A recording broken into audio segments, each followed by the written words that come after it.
Hello, my name is Fadil. I'm from Group 5 and I'm gonna present about Chapter 4, Section 1, Summary of the Chapter 4. In this Chapter 4, it discusses about the study of the essence, urgency, and value of the constitutional norms of the 1945 Constitution of the Republic of Indonesia and the constitutionality of statutory regulations under the UUD NKRI. First, the Constitution serves as the foundation for the constitutionalism.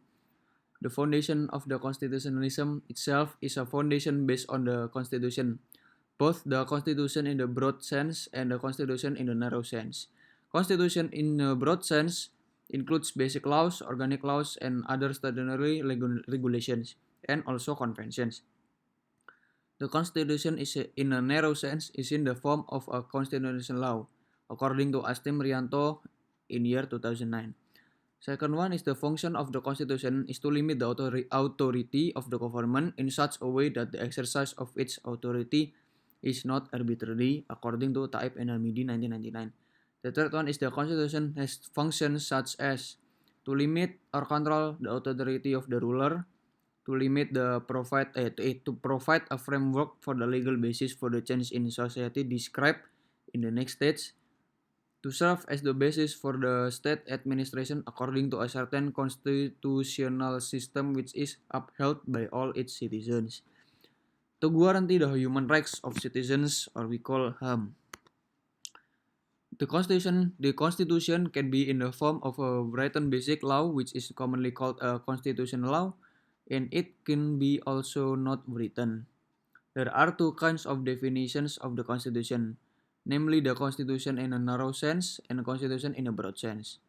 A. In a narrow sense, a Constitution is a document or set of documents that contains the basic rules for running the country. B. In a broad sense, a Constitution is a regulation, both written and unwritten, that determines how state institutions are formed and run.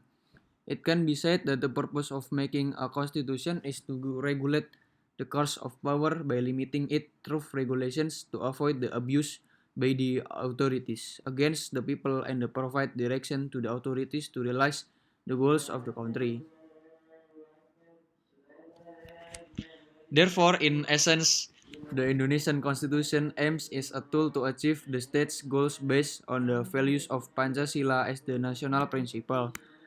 Next, answering the case of citizenship practice.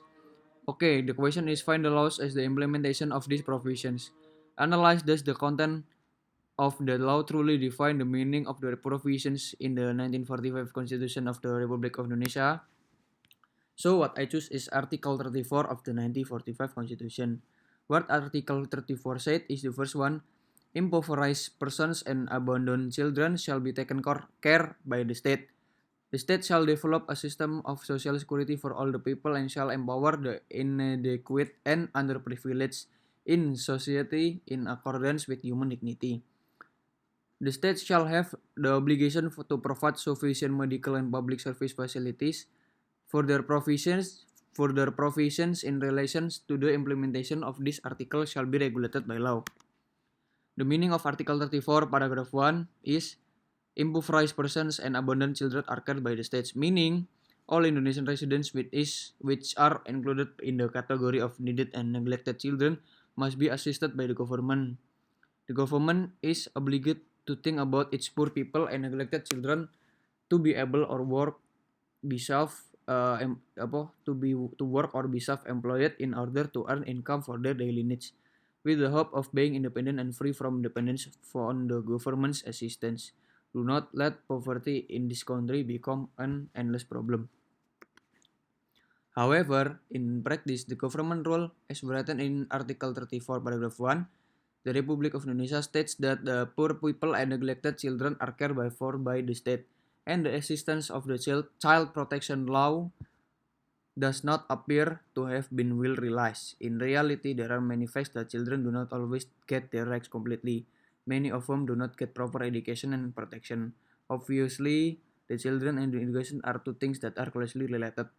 Many of them begging on the streets, under the bridge, or in the remote areas of the capital to sing, to earn money, to maintain their life at a very young age where children should be not to work like that, spending their time to sacrifice their time for playing, studying, and schooling, which is exhausting their energy just for a bit of a rise in life-threatening and cruel street life. Many of them were tortured physically and mentally by the criminals in the streets. So, ensuring laws or regional regulations contradict the 1945 Constitution of the Republic of Indonesia. The draft law on Pancasila ideology, or we call RUU-HIP, is very interesting to be a public study and discussion. Given that Pancasila belongs to the entire Indonesian people, it does not belong to one particular group. Therefore, whoever from the community has the right to respond and contribute their thoughts on the draft law.